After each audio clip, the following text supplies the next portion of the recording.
Herkese merhaba arkadaşlar, kanalımıza hoş geldiniz.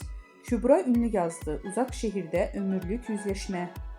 Kanal D'nin reytingler rekoru kıran dizisi Uzak Şehir yeni bölümüyle ekranlara geldi. Ozan Akbaba ve Sinem Ünsal'ın başrollerini paylaştığı ve usta oyuncunun yer aldığı aynı yapımı imzasıyla taşıyan Uzak Şehir'den ömürlük yüzleşmelerin sahnelendiği dakikalar yaşandı.